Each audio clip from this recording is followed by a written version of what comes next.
listening to Heroes Forge, a Heroes of the Storm podcast.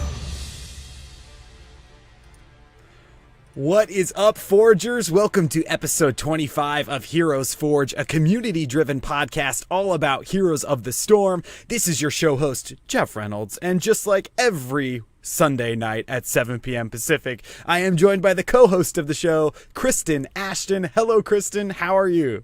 Hello, Jeff. I'm doing great. How are you today? I'm great. You got lots of high energy. We're ready for this episode. I mean, this is going to be a really super fun featured Forger this month. And it's Father's Day. And how cool is that? Happy Father's Day to all of the fathers out there. Indeed. Happy Father's Day. We thank you for the barbecue you've cooked. We thank you for wearing the terrible ties that we've bought you. And we hope you appreciate us sitting through you finally getting to watch golf on a Sunday uninterrupted. Couldn't have said it better myself, and I actually have a challenge for all of the fathers that listen to this show. I challenge you to sit down with your little ones, if they're, old enough to comprehend something like Heroes Forge, and come up with a kit for one of your favorite characters with your little ones and send it to us. I'd love to see what happens when two great minds come together, 2, 3, 4, however many kids you have. Come up with something, make it a Father's Day event, and say, okay, let's imagine what this character would be like if it was in Heroes of the Storm, and send it on over to Jeff and Kristen. That would be too cool if something like that happened. The only caveat, they have to draw a picture to send in with it. Absolutely, and we will feature it on the show. I promise we'll feature everyone that we get. If we get 2 or 3, we'll just quickly go through all of them, because I think that would be such a cool thing to do. And growing up, my dad never really played video games. I got into it on my own, but I do have a really fond memory of my dad in video games, where I built my first PC and I was going through it, and I bought Far Cry, the original Far Cry game. And I remember before I bought it, first off, the little demo that you could play of it was a gig. And I remember downloading it thinking, holy cow, this is a gig. This is a gig. That's so cool. That's so crazy. And so my dad watched me play it because I was going all crazy about Far Cry, and he got hooked on it. And he finished the game when I was at school one day before I had even finished it. And that's all he ever talks about is Far Cry. He's like, Far Cry, that's the game, right? How's Far Cry? I'm like, Dad, that's really old. Nobody plays that anymore but you. And so that's my story. And I know, Kristen, you talked about Diablo, right? Yep. My dad was always really cool with that, because I'd pull up a chair and we'd sit next to each other, and I'd watch him blow through, and I'd always remind him, save the game, Dad, save the game. But he always would take me out to do tomboy stuff, right? So we would go fishing, and my favorite time was when we'd drive around the neighborhood. I was too small for my feet to reach the pedals, and he had a stick shift old Ford truck. And so he'd put me up on his lap, and I'd get to steer this big old truck through the neighborhood going 5 miles per hour max. But those are always good times. I was always co-pilot. Co-pilot. I mean, what a better way to spend time with your dad. I think that's so cool. I mean, there's so much going on out there, like we always say. I mean, I always say, like we always say. But, I mean, the Hero League changes for Heroes of the Storm that have happened have been, well received by most of the community. And I am so happy to announce that I am out of the Bronze League.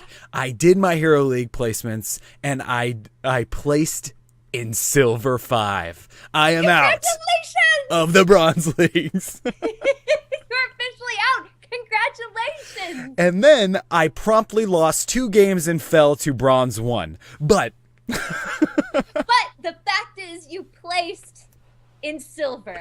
I did, and if there are any rewards, like the extra 100 gold or whatever that you get for being in silver, I will gladly spend on something silly, like Sugar Plum Sylvanas skin or something crazy, just to commemorate the fact that I did make it to silver. I haven't had a chance to play much after I fell down to bronze, but I did think it was really cool. The demotion thing was really cool. I can't wait to feel the promotion one. It was cool that I knew what was going on. It was cool that I can calculate, like, oh, I'm 260 points from leveling up to silver again, so I know that'll take me about 3 games because I'll have to win 2 and then a promotion. It feels much better. Have you had a chance to play any of the Hero League stuff?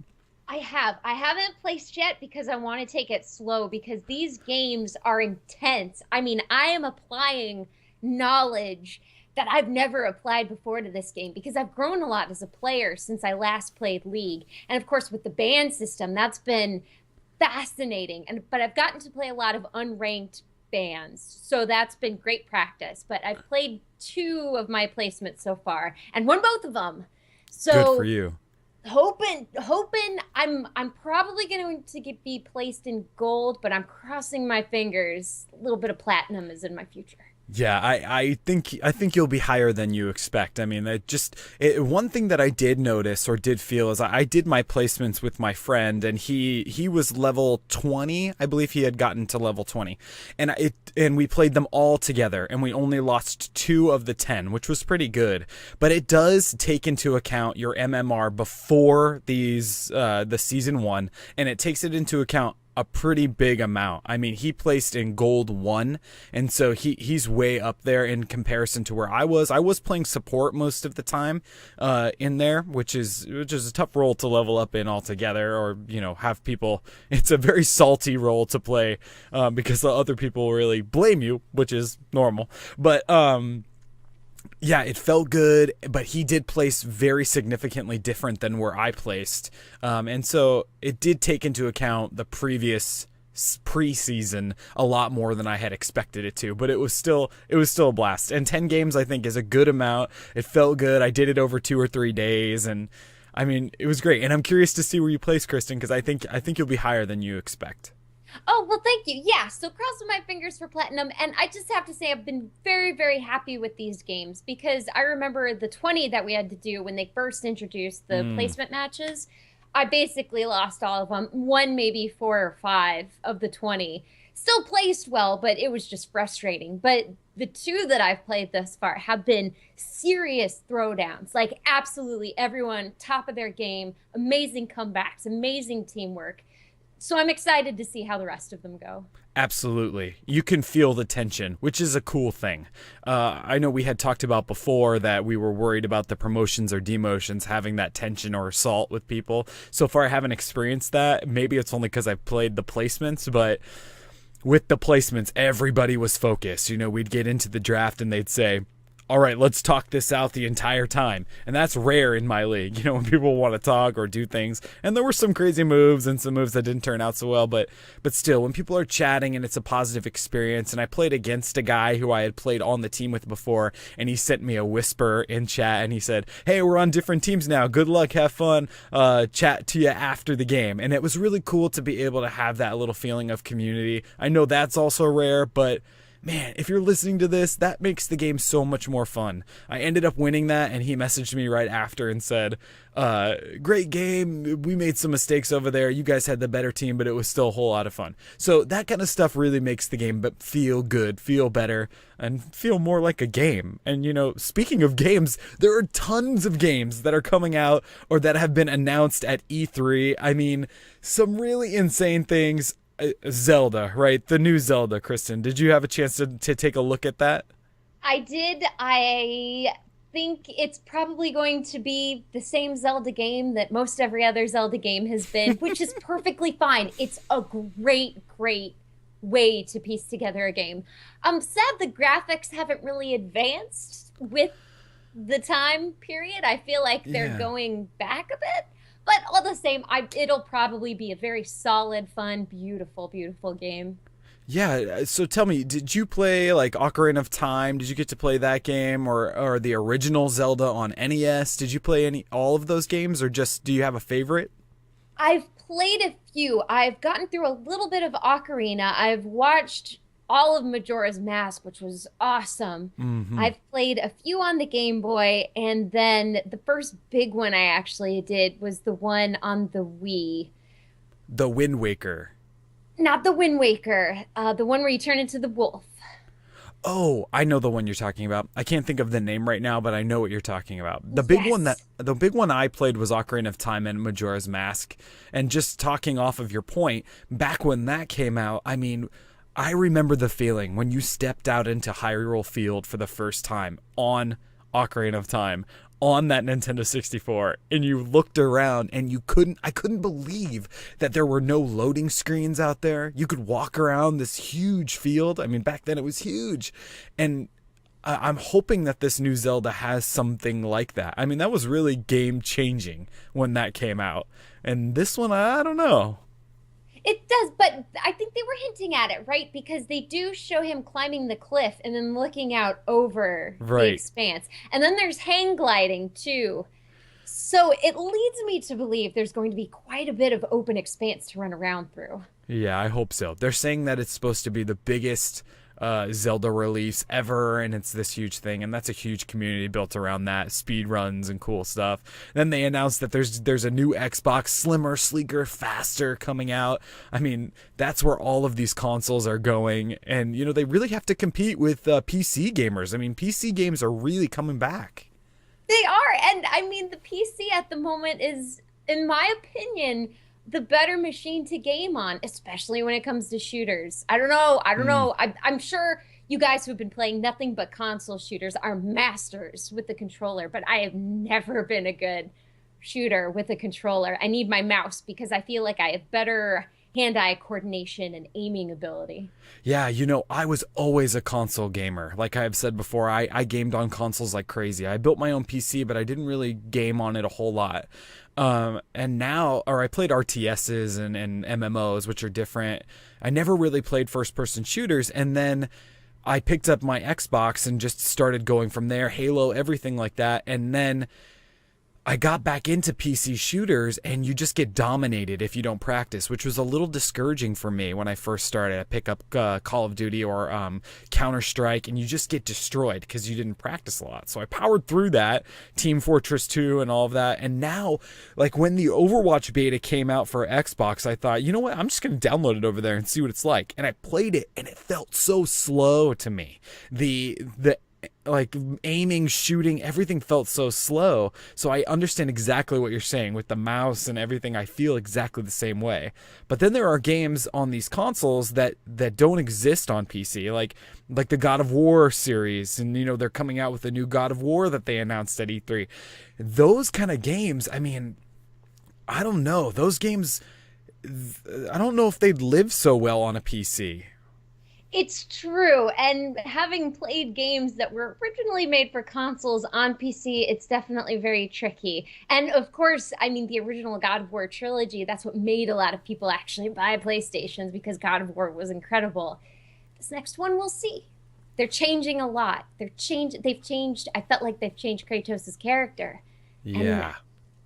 And I want him to blow up and be the awesome God killer that he was in the first and second and third God of War. Absolutely. I really agree with that. I mean, he is a character that lives in video game history. I mean, Kratos is one of those. He's like Link, or he's like, you know, the Master Chief. He lives in video game history, in my opinion. And I'm just really concerned. I mean, the preview that they showed, of course, is just a preview of what's going to be in the game. And, you know, are the relationships there? Is the writing there to hold it? I mean, we are spoiled with Blizzard writing in these games. I mean, the stories behind all of these games are so well thought out. And so I'm hoping that it is. But in that little video, I didn't really, I mean, it was his son and this whole thing with the trolls, and of course it looked absolutely stunning. I mean, the fighting and the whole no HUD. I don't know if there's going to be no HUD in the actual game, but the no heads-up display and I mean, it looked cool, but I want to feel Kratos. Like, I want to feel that tension with him, and I'm not sure if it's going to be there. Yep. Well, as long as they don't do the child like Pandora was treated in the third God of War, I think if he's there that as more of a utility than a character, I think it'll be okay. But there's no telling where they're going to take it, and it could be fantastic and revolutionize gaming, just like the first one did with the QuickTime events. But we'll see. I'm skeptical. Well, there's a lot I've been hurt before. There's a lot of stuff out there that people are a little skeptical about. I mean, another thing that they talked a ton about at E3 was virtual reality, or VR. There's a ton of that coming, and I have to be honest, I am a little skeptical. I haven't tried it. When I saw all of those E3 announcements, I really want to try and purchase like a Google Cardboard for my phone and kind of see what it feels like. Have you had a chance to try it at all? No, and my biggest concern is the motion sickness, because I don't get motion sickness that easily, but I'm worried because I've tried early VR, years ago, and I was sick for hours. It is a concern. I mean, that's a big concern. And I've tried some VR. What I mean is I want to try a game in it. I want to see what it actually feels like. And I've seen these videos of these horror games that people are playing, and just being immersed in that world would be kind of scary. I mean, are you playing your horror stream still, Kristen? Of course I am. But the thing, if I were to do a horror VR, I would need something to lock me in place, and then have me on a treadmill, because otherwise this entire room busted, screens thrown across the floor, walls punched in. I mean, oh yeah, it would be scary. I mean, it would be really scary. But I mean, I would love to try that. I'd love to see what it's like, and I'd love to see what it's like to use the controllers while you're doing it. I mean, I really, really want to delve into that just to see. But it is a big concern about getting motion sickness, and I bet they have to be hearing a lot about that as they build this system, and I'm not sure there's much that they can do. I mean, have you been playing any other games other than your horror streams right now? The horror streams just finished Doom 3, so I'm moving on to Doom 3 Resurrection of Evil, the DLC. It's been amazing. It's taught me that, and everyone who's joined has taught me so much about first-person shooters. Shotguns are incredible for close range, not so good on long range. And apparently you're supposed to reload when nothing's firing on you, or there's a break in combat. And also, moving and ducking is a part of first-person shooter tactics. For sure. Those are all really great points. I mean, I think the coolest thing, or one of the things about video game shooters is that, I mean, you don't have these actual clips attached to you. So if your clip is half gone, you might as well just reload, because you're not going to waste bullets if you do that. So I think that's what they're getting at. And I do that in Overwatch constantly. I mean, you've always got to make sure you're going into a battle fully loaded, ready to go. And I've been playing a lot of Overwatch lately, a lot, and I love it. But I mean, we always talk about how cool these games are. I mean, it is the prime time to be playing these games. And it's also the prime time to be listening to HeroesForge. I mean, we have tons of episodes that we've recorded. This is episode 25. Kristen has put together a really, really cool setup over on our website, which is HeroesForge.club. You can check out all of the heroes that we have forged in the past and the universes that they come from. It's lined out awesome. We're looking to do more things in the future with it, so keep an eye on our website. Again, that's HeroesForge.club. Lots of stuff over there. Well, let's move on. Let's do what we're here to do, and let's forge. Let's forge.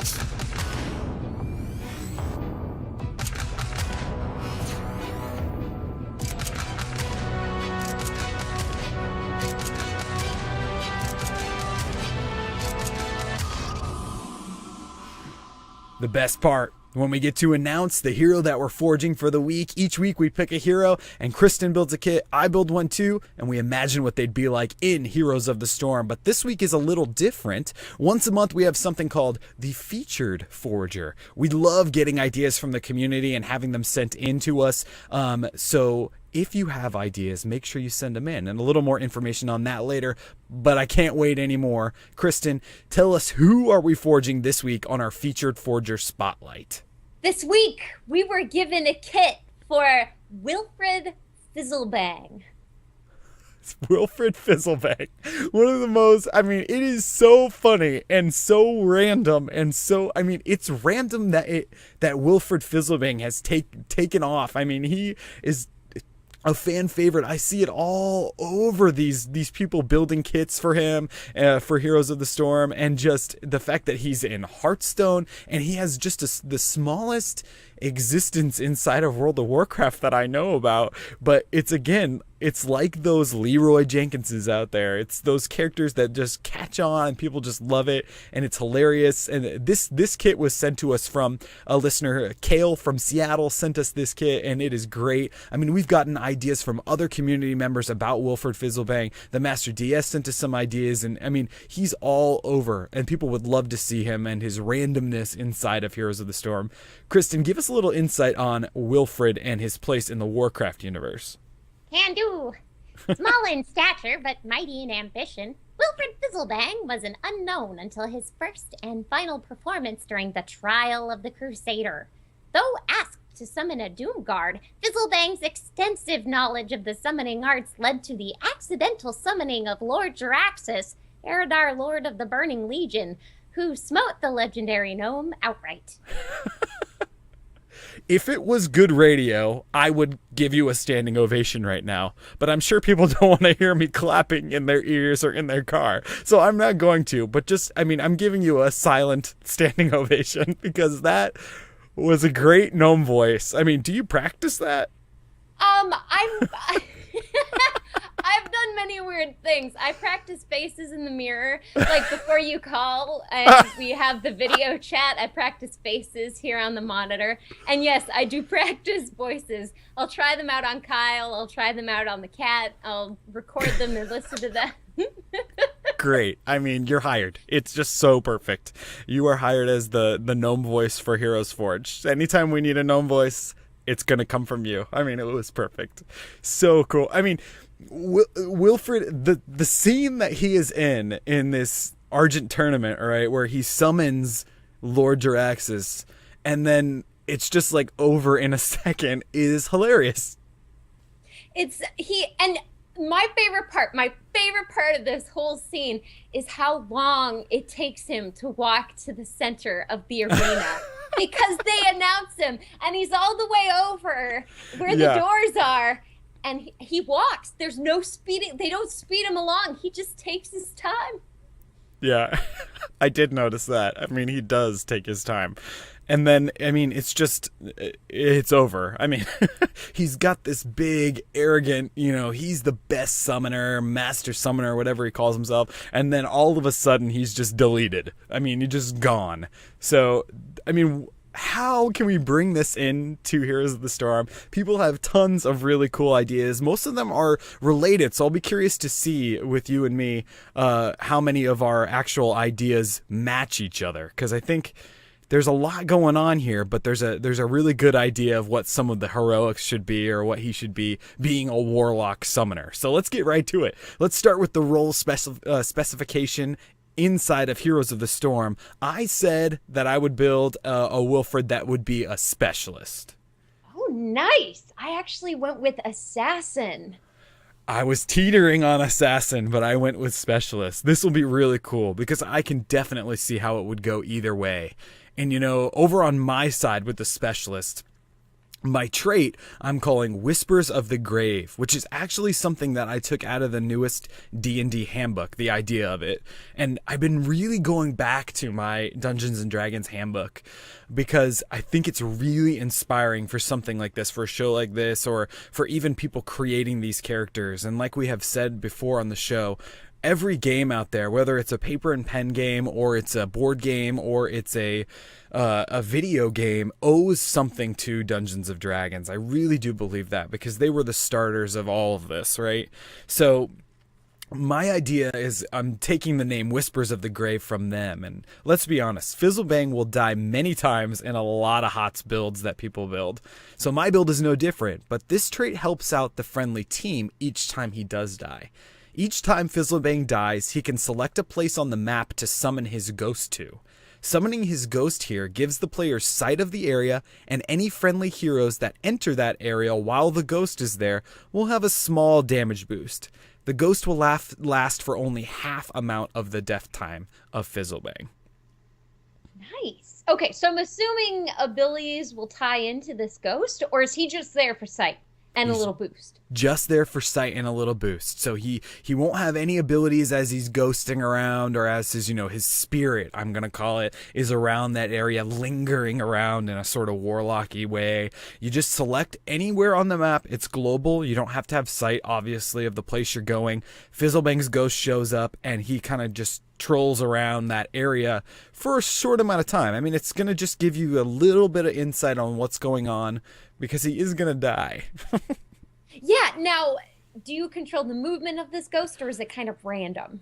You control the movement of the ghost, and you teleport, or you summon, I should say, not teleport, because that sounds magey, but you summon yourself in this area one time. So you die, say you die bot lane, and you want to know if they're taking the boss on, Blackheart's Bay. So you can summon your ghost up at the top and have sight of that area. And if anybody comes and fights in that area for your team, which is not likely, but if they did, they'd get a little bit of a damage boost, having that channeling warlock around there. Gotcha. I really like that. So he's going to be dying a lot. We can assume that. Does he count for full XP? Yeah, I think he does. I mean, he's going to be dying a lot, but not that much. I mean, I don't expect him to have less HP than anyone, not a significant amount less of HP. What I'm trying to say is not like a Murky or, someone that has, that ability to respawn quicker. He's got a full specialist worth of HP. So what were you thinking for his trade over on the assassin? Because that's really interesting that you asked that question. Okay, I'm going with, but I'm in charge here. Not wanting to be shown up by his enemies, Wilfred's abilities are stronger if cast immediately following an enemy's ability. Oh. Okay, so he's like a counter then, right? So you're going to wait. I mean, that's going to take some sort of skill to be able to wait. You see that frostbolt come out or something, and then you're going to want to cast your ability right after. Exactly. And I've been inspired this past week, because if there's something I've had to do in my past Heroes games recently, it's been to bait out enemy abilities. Yeah. And once you bait that stuff out, you can just clean up. And there were so many games where we were losing in the beginning, but we got them to waste some stuff, and then we were able to go and clean up and take the victory. So that, and then I wanted to play off the idea that clearly he assumes he's more powerful than he is, which is something shorter people in general can attest to. You want to prove yourself to be big and tough, but no one takes you seriously because you're small. So, I figure if the enemy tries to do something, you'll do it back to him, but 2 times is tough. Yeah. So how long do you think the window is after they cast for you to cast? And are you going to have some sort of visual indicator that shows you this is your window? Maybe all of your little ability buttons glow or something that show you now it's time to use it. Now it's time to use it. That would be a cool thing. It's hard to say, because I'd want this to be something you'd need to work to be really good at. So I wouldn't really want a visual indicator, because you can see when an enemy hero uses their ability. None of them are invisible, except for Zeratul or Nova. So I personally would not go with the visual cue. It's just something Wilfred would have to learn to see for himself. Yeah, that's a higher skill thing. You have to be able to know what's up. And I mean, if you're in a team fight with this trait, it's pretty safe to say that you're going to be able to launch something out and it's going to be more powerful, right?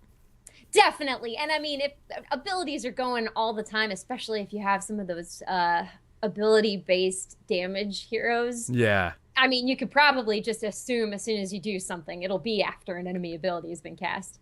Oh, that's a really cool. And just back to the placement matches talk that we were having earlier, that was the first time that I found myself really caring about baiting abilities for people, because I was out there, I wanted to win so bad, and we had those moments that felt like Heroes esports where both teams are kind of dancing around each other, waiting for somebody to engage, and it felt so cool to be able to say, 2 heroics down, 1 heroic down, or whatever. You just know what their abilities are, and it helps so much. So your trait, I mean, it would also help players learn that skill to be able to do that, and hopefully your team plays along, because I mean, it's just great. I can't wait to hear your basics with that. Let's talk about mounts. What were you thinking his mounting ability would be? Would he ride a normal mount? He could ride a normal mount, but I like to imagine he would try to summon a normal mount, but instead it would be a little imp that would give him a little piggyback ride across the map. Kind of like a treasure goblin. Exactly. Yeah, very cool. I was picturing, because he was so, he is the master summoner, right? So I pictured that he would not have to ride anything. He would be carried in a litter, right? And I just learned that thing is called a litter. And I think that's right, where, like those kings get carried around in those boxes that have sticks on the end. That's what I am imagining Fizzlebang is carried around in. His, that's his specialty mount. I like the fact that he got these Void Walkers to do that for him. I mean, we can assume these Void Walkers have been, I guess, bound to him, so they'd have no choice. But oh yeah, they're carrying the litter for sure. I mean, they're got it on their shoulders, and they're, whoa, that Void Walker voice or whatever that just plays over and over again. They're carrying it around, and he is the master summoner. So that was my thought on the mount. Now, do they have matching costumes or hats? I was picturing them actually in tuxedos. Okay. Or at least with the collar and a black tie, because I'm not sure if they would really fit in a tuxedo being a Void Walker. But that was my thought.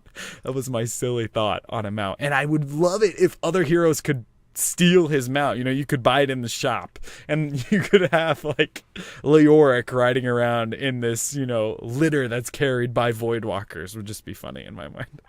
Enough about mounts. Let's talk about basic abilities. I'll start with mine. And my Q is called Absolute Power with the question mark. When this ability is selected, Fizzlebang will begin channeling a line skill shot of massive fell magic. The line will appear on the screen and charge, and it'll show a charge distance, similar to like a Gazlo beam. But this beam, or this fell magic, will randomly change distance and width without a predictive pattern. The player will need to activate this ability again to fire off the fell magic at a distance and width that it is currently selected. This will take patience for the Fizzlebang player, but the payoff for landing this shot will be a very strong damage-dealing magic ability. Oh, you're so great with this random generation. So it changes it, so it could be all the way behind you instead of straight forward. I mean, we're talking 360 potential. I'm thinking maybe not as much 360, but anything facing forward of him. So, I mean, It's going to go in the direction you want it to go, but it may not go as far or as wide as you want it to be. So I'm just imagining this beam is just exactly like a Gazlo beam, where if the harder or longer you hold it, it gets shorter and wider, right? So with this, I'm just imagining it moving like wider and longer and wider and longer and shorter and wider. So you just have to kind of guess, or the master summoner will be to be able to fire this off at the right time to hit the target. Definitely, gotcha. Okay, I totally added something to that. I was like, oh yeah, direction too. But no, you said nothing about direction. Just distance and width. That's awesome. And that would be cool too, because that would kind of affect where you'd want to position yourself, should you want to absolutely guarantee, because there would have to be a minimum distance it could reach out, because it couldn't negate itself. Right, but you could miss based on, just not being, you're just basically you're rolling the dice just to make sure, just the amount of patience it would take, and it would move at a pace that was slow enough to where if you were going to get the hit, you'd have the time to send it off. It wouldn't change as soon as you hit the button, but and it's going to take some power, but the cost of that is that when you hit hard. So kind of like Chromie. Right. Mm-hmm. Yeah. Exactly like that, which is more of an assassin kind of thing. That's a really good point. But yeah, I imagine that it would be a good a good skill to be able to take merc camps or something you could get close enough to do some damage. So that was my cue. What was your first basic ability? I'll go with the basic Shadow Bolt. Fizzlebang sends out a bolt of shadow in a straight line, dealing damage to any enemy it hits. If powered up with his trait, this damage will spread to nearby enemy heroes, kind of like Sylvanas' Withering Fire. Ooh, I love abilities that spread. I mean, I love things that change the tide of battle like that, you know, when you've got that living bomb on you or whatever, or even the newest Medivh heroic with the polymorph, where it just is changing. I mean, I've played against a couple Medivhs and it changes. I mean, people freak out. Oh, get away from me, get away from me. You know, people are running, and I love that. I think that's so cool. Don't you think? I mean, I think it really adds something to a team fight to be able to, you know, have to change the order or the placement of all of the heroes on the battlefield. It really does, because that affects too how you were going to go in lined up, because if your tank can't be at the front all of a sudden, where does that leave everybody else? They're going to have to make these split-second decisions that will either save everybody or lead to total destruction, which is always fun. Yeah, which is total Wilfred Fizzlebang. I mean, it's a perfect thing. Total destruction. I mean, talking about total destruction. So cool. What was your second basic ability to go along with that one? The second, I'm going with Summon Imp. Wilfred can call to the battlefield a trusty imp companion that follows him into battle and attacks the same targets he does. When powered up, 2 imps are summoned. Oh, I love this integration with the trait. I mean, because the enemy team also has to counter that in a way. They're going to see that 2 imps are going to come if they use their basic ability, or if they use an ability near him. So you have to counter that in a way on the other team, as well as if you're on the team with Wilfred, you've got to be aware of when he's going to be more powerful too. I just love that. Exactly. And I wanted to make him plausible in a team, even if he didn't get to power up his abilities a lot, because I'd like to see Wilfred as one of those stepping stone heroes. You can take him if you're new and you'll still do great, but you won't do amazing until you actually really kind of know the intricacies of the game. Yeah, and that's so cool. I mean, that's exactly like Medivh. And on the most recent episode of Into the Nexus, they talked a bunch with Dunk Train, which was so cool that they had Dunk Train on there. Head on over to Amove TV and check out that episode of Into the Nexus if you don't listen to that show already, which I'm sure you do because it's so great. But listen to the chat that they have about Medivh, and talking about they're not really sure where Medivh is going to fit into the hero scene yet because it hasn't been long enough. Heroes that have that feel to me are so cool because it gives us a place to go. It's not black and white. Oh, this hero is crappy, we're not going to bring them into the game. Or this hero is great, we are. I mean, Medivh is right in that gray area where people are going to get real good and the combos are going to be awesome. And I can't wait to see that happen. And with the having to practice and all of that is just a cool thing for a hardcore Heroes player like me. And I love that build.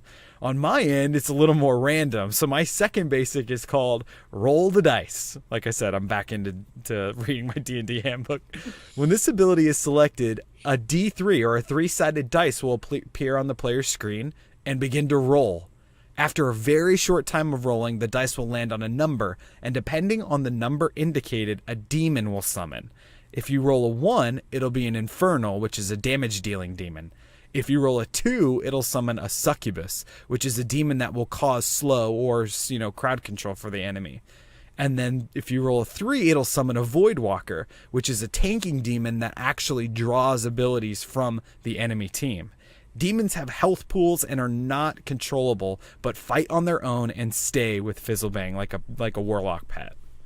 Well, there we go. I think that's the first one so far, where very similar things coming into play.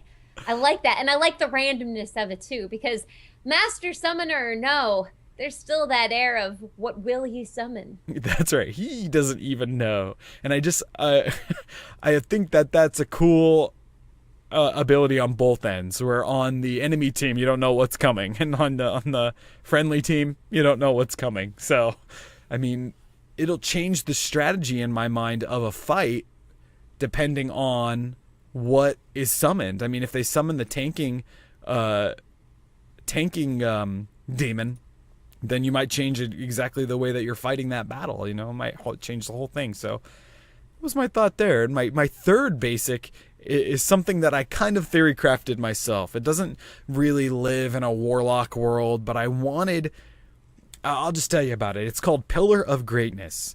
Another thing about Fizzlebang, he loves any ability to show off his amazing abilities.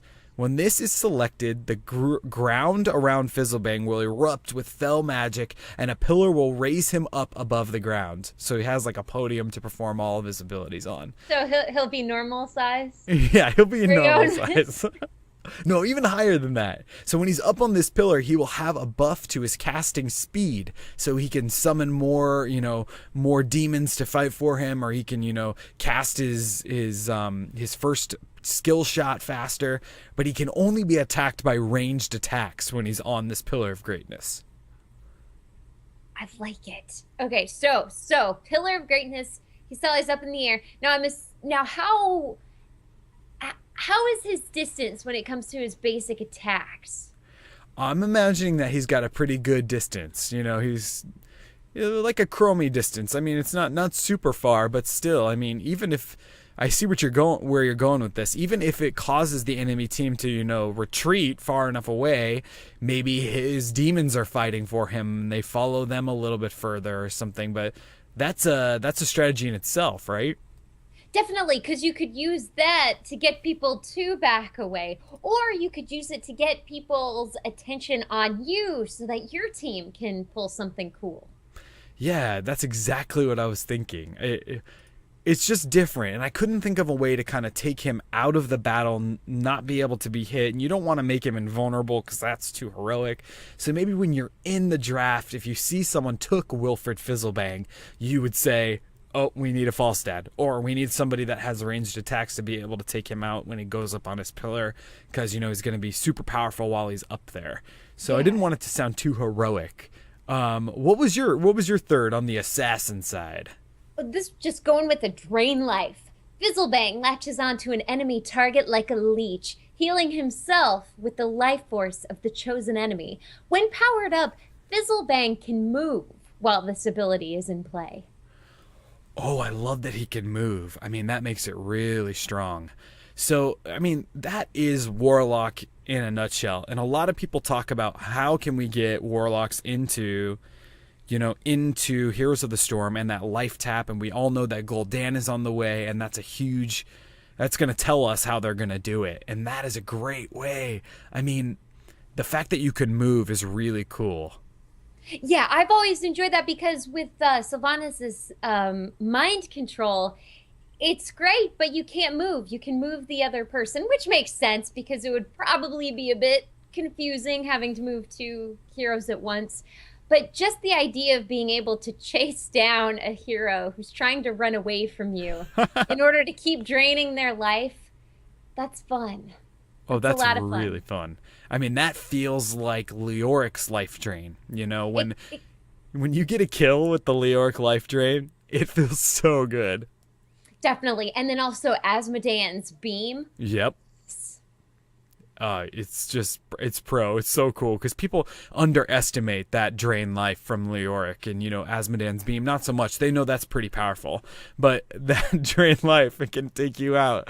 And it's just, I used to be a huge Leoric player. I still play him sometimes because people don't know. You don't see him in Hero League a lot. I think he is the number one or the least selected hero in Hero League now, which is sad too because I love Leoric, but that's a cool way of draining life there. And your Wilfred Fizzlebang way it's trolly too. I like it. You don't know what's going to happen. That's so great. Yeah, not at all. You don't know if he's going to be able to follow you or not, which is great because it would also kind of force people to learn to get out of range, even if you don't care or not. But also too, I think the fact that now that Leoric really isn't in the meta per se, because he's changed so much, it really speaks to the fact that we just don't have enough of those drain life spells. We all miss them. Yeah. We all want them back. Any sort of life tap, drain life, steal life, blood for blood, those kind of things. I want them back. I want that, and I want fear. Those are my two things I really want. And some way that they can show us how they can do taunt. Taunt, fear, and drain life. Those are all great. Super cool. Oh, let's get into the best part of the show. But before we do that, I really want to thank everyone that's given us a 5-star rating on iTunes. This week, we want to thank Multizord. Thank you so much for giving us a 5-star rating and for all of your kind words. We really appreciate it. Head on over to iTunes if you haven't already. If you like the show, drop us a review. Make sure you leave us a note with your name so we can give you a shout out like that on the show. And if you'd like to support the show, we do have a Patreon page. It's patreon.com/HeroesForge. Lots of really cool goals over there that we have talked about every week. We want to get to forging battlegrounds and being able to let the patrons vote on what heroes will be forged on the show. So check out our Patreon page if you'd like to support us that way. All right, Kristen, let's get into it. Let's forge the heroics. Heroic. All right, I want to start with you, Kristen. What is your first heroic ability for Wilfred Fizzlebang the Assassin? Well, I think this one should come as no surprise. Eridar Lord is what it's called. And in true Fizzlebang tradition, Jaraxxus is summoned to the battlefield by accident. This kills Wilfred, putting him on his death timer. However, the player is now able to control Jaraxxus for as long as he lasts, either the length of Wilfred's death timer or until Jaraxxus is defeated. While in Jaraxxus's body, you now have access to 2 new abilities. The first, Summon Demon, opens a portal that summons forth a Mistress of Pain. The second, Infernal Volcano, allows you to place a tiny volcano on the ground that will spew forth mini infernals. Oh, I love it. I mean, that is the common thread that goes through all Wilfred Fizzlebang builds is the, summoning Jaraxxus and what Jaraxxus would be like in the game. Massive demon lord. The fact that you get to control him is so cool. And you're also summoning, right? So you're having an army come with Jaraxxus. Exactly, and my favorite part of that Jaraxxus fight was that tiny volcano. He had tiny green volcanoes that shot out little infernals that you'd be fighting, and then they'd ball up and fly somewhere else on the battlefield and start fighting again. It was amazing. Yeah, it's so cool. So what do you imagine? How big is the Jaraxxus toon in the game? Is it going to be like a massive character in this game like we would all expect it to be, or is it going to be a smaller version, or what were you thinking? I'm thinking if they're going as big as Cho'Gall and that'll be the max size, probably max size then, because you don't want to take up too much screen and you don't want them to be too big because then they are automatically a target. And while it's great Jaraxxus could tank a bit, what if you don't want him there to tank? What if you want him there to create chaos for as long as he can? Yeah, the chaos factor is what's really cool about that ability. I mean, and Wilfred is chaos. I mean, let's be real. Super chaotic. And actually, I think that's what inspired Kale from Seattle, because his ability is called Master Summoner, and that is what I built my kit off of in this featured Forger Spotlight. And the writing in this that Kale did is awesome, so I hope I can do it justice. But for his heroic ability, Master Summoner, calling upon the vast power of the Fel, Wilfred attempts to summon a Doom Guard after a short channel. What he gets isn't exactly quite what he planned, as Jaraxxus, the Lord of the Burning Legion, emerges and promptly kills him. For half of Wilfred's death timer, Jaraxxus is a controllable character and gains access to powerful abilities. Upon death, Jaraxxus explodes, knocking back enemies and doing a moderate amount of damage. This is the cool part that I thought. Jaraxxus' strength is directly related to the amount of life upon sacrifice. The more sacrificed, the stronger he is. I thought that was such a great thought. That is awesome. So this is what Wilfred sacrifices from himself, right? How much life Wilfred has when he summons Jaraxxus? Yeah, I think that's what Kale is going for. Like, if Wilfred sacrifices himself at full health at level 20, it's going to be a stronger Jaraxxus than if he sacrificed himself at level 10 with a quarter health left. Yeah, that's a really, really neat way to work. Kind of a a tiered growth of power of Draxus. And also, too, it would make you think ahead, because when are you going to pop this Draxus? Is it going to be a last-ditch effort to win a fight?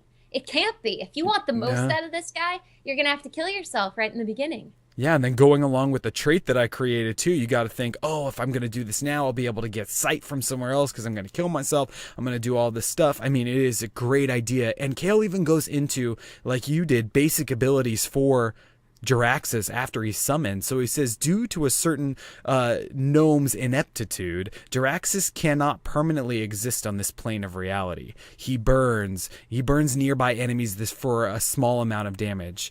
This is intended as a way of defeating Jaraxxus's duration, so making his death timer go even faster for Jaraxxus, rather. So killing Jaraxxus faster.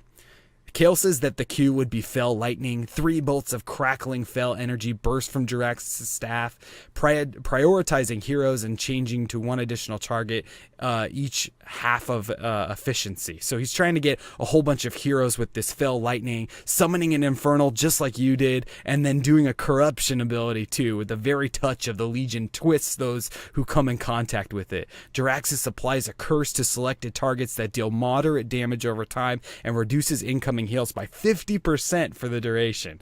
So really, you've got to learn how to play 2 different characters if you're going to play this build with this specific heroic selected. Definitely, and imagine corruption would be incredible.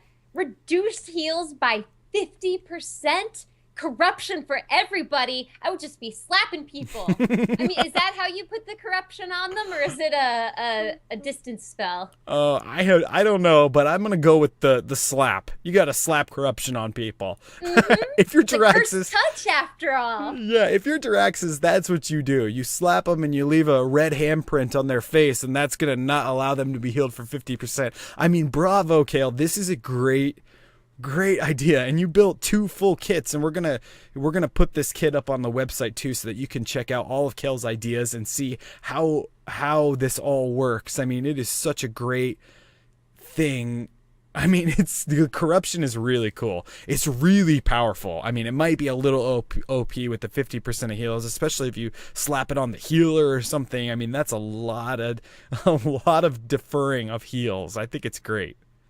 Yeah, I mean, you know my thing with stopping healing and ruining the healers. I love chasing healers. It's probably my favorite pastime in the entire game. So if you get to mess up what they do even further, I'm behind it 100%. Absolutely. And if one more person types in the chat, target Morales, I swear. I mean, that would be awesome for Jaraxxus to just walk up and slap whatever healer is on the enemy team and just, target it. I mean, that's really a engage there. I mean, you're really engaging whoever Jaraxxus calls out, because he's not going to be around for long. So if he puts corruption on them, they can't be healed as much. They're going to try to save that player. I mean, it's a really cool idea. Bravo, Kale. I'll go into my second heroic ability, which is not nearly as cool as either of you guys. I'm calling it Demon Chains, which is also inspired by Dungeons & Dragons this week.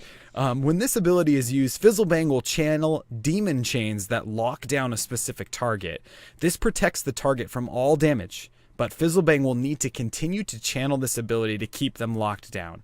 Fizzlebang is targetable, but the target is protected while locked in the chains.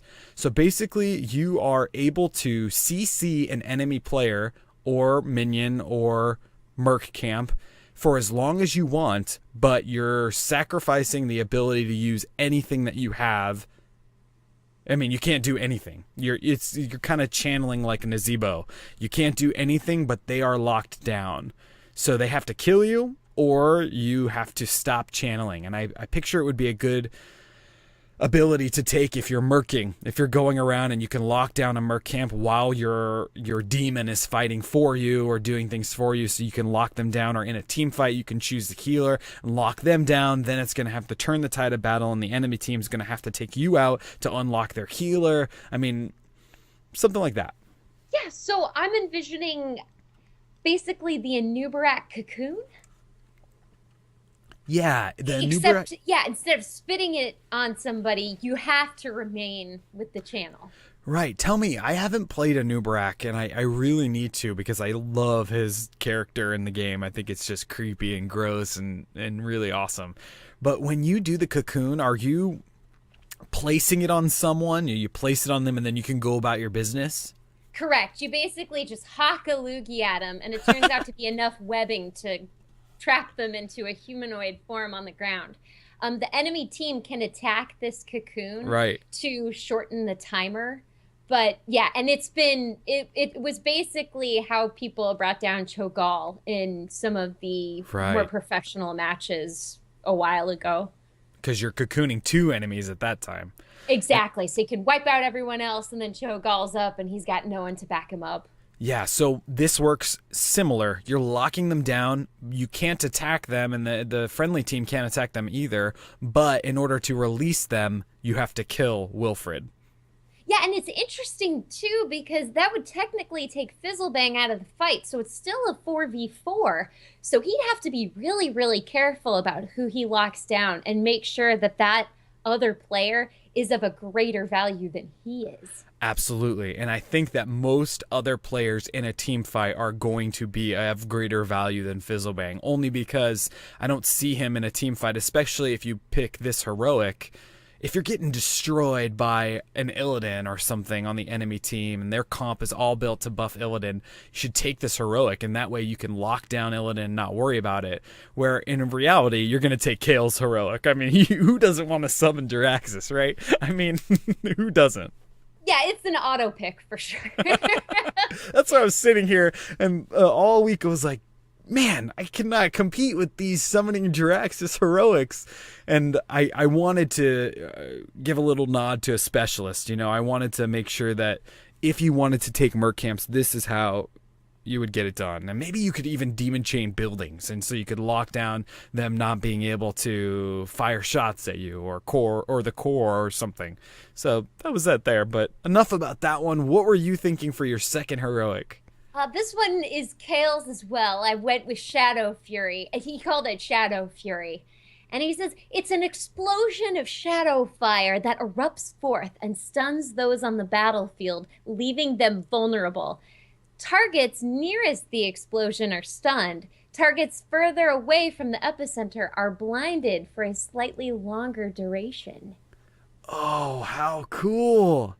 Oh, that is so great. Another one. I mean, it's hard to compete with Jiraxxus, but I think that one does. I mean, that is really, really neat. Definitely. And I don't think I've ever run into one of those explosions that has layers to it, because it's an explosion, but as long as you're caught within the range of this explosion, the same thing happens to everybody. It's not, it doesn't change based on how close you are. Serious damage too. I mean, that's a great assassin. I can see why you went with an assassin build on that. I mean, that's a really, really great Shadow Fury. I love that. So great. I mean, it's really, really cool abilities. Let's talk about specialty skins, because that's my favorite part of the show. One of my favorite parts. I love all of the show. Kristen, what were you thinking for a specialty skin for Wilfred? Well, for this one, Skellafred. Instead of Skeletor, he is Skeletor Wilfred Fizzlebang, complete with the voice modulation and ability to speak clearly without lips. Without lips. Well, you know, he's got to have the skeleton face. Absolutely. No, that is so great. Oh, same size, right? Exactly. And I feel it would work for the character because Kyle's been watching He-Man nonstop. So I'll walk in, and Skeletor, he tries, man. He really tries. But he's just not as good as he thinks he is. Oh, that is too funny, too cool.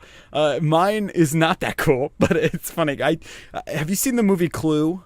Yes. Okay, so in Clue, there's a scene where there is a singing telegram woman that comes to the front door and answers the thing, and she dies instantly. And that's where I got this idea. I think singing telegram Wilfred is just in a bellhop outfit, and if you haven't seen Clue, go watch that scene. It's like 10 seconds long, just like Wilfred's scene, and it's just, I am your singing telegram.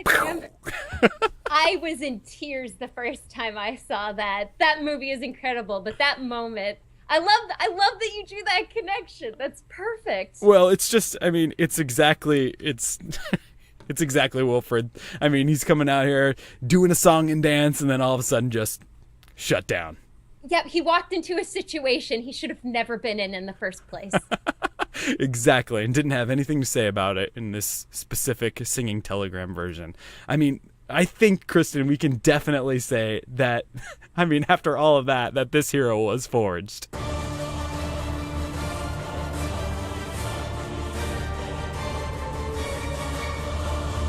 Hero Forged.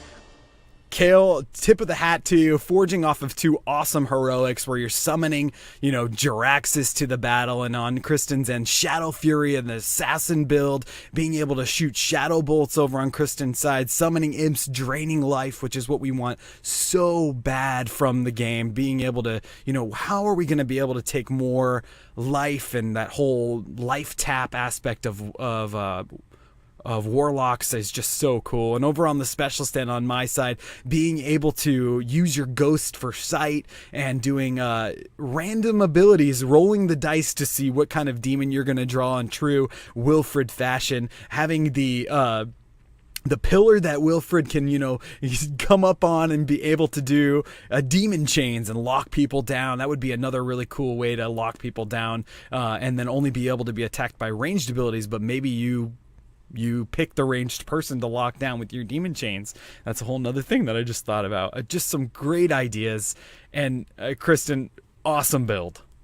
Thank you. And awesome build to you too. And as you stated earlier, you were curious to see how much was still the same because, let's face it, Wilfred's not one of those characters with 10 decades of lore behind him. He's just a little guy that showed up, died, had a good story, everyone had a good laugh, and now he lives on in memory. So I would say we stayed relatively separate in terms of what had to happen. I mean, apart from Jaraxxus, which I'm sure everyone knew we'd share, and the summoning of the imps.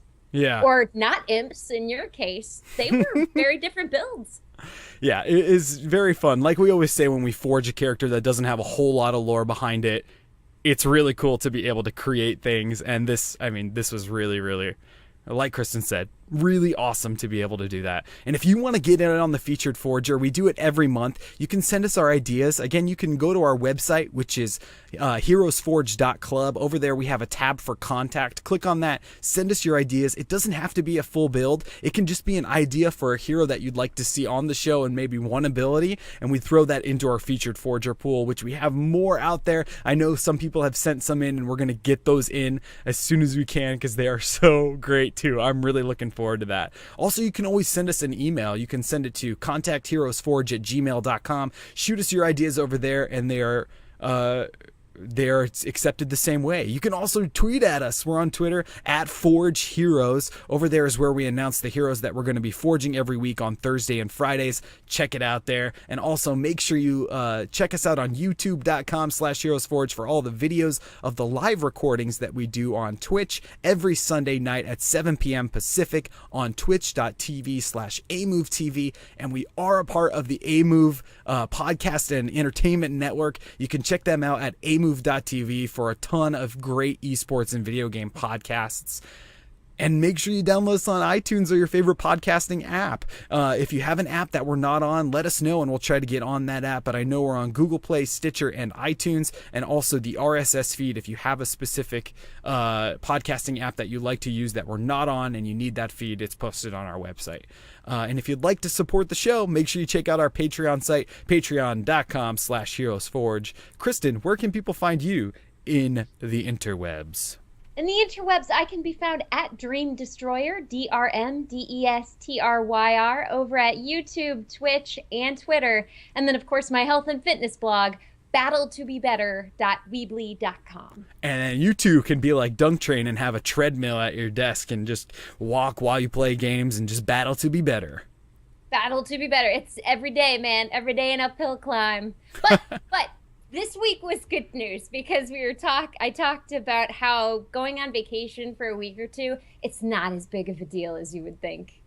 Oh, really? That's really interesting. I'll have to check that out. I mean, I always think about going on vacation as, coming back and have gained 15 pounds when you're out. It's hard when you're on vacation. Sometimes even when you're on business trips, it's really hard to pay attention to what you're doing. So everybody should check that out. That is great. That is so great. This was a great episode. Thank you again to Kale from Seattle for submitting this idea to us, and to the Master DS and everyone that sent us ideas for Wilfred, because it really inspired both of our builds, and that's what we want the show to be, community driven. So send us your ideas, tweet at us, and don't forget the Father's Day challenge. If you have a little one at home or little ones, make a build with them and send it to us, and we'll feature it on the show. And like Kristen said, we need a drawing. Drawing's required. Drawing is required. We would love to see that. I think we're going to call the show there. Thank you so much, everyone, for listening, and we'll see you all in the real world.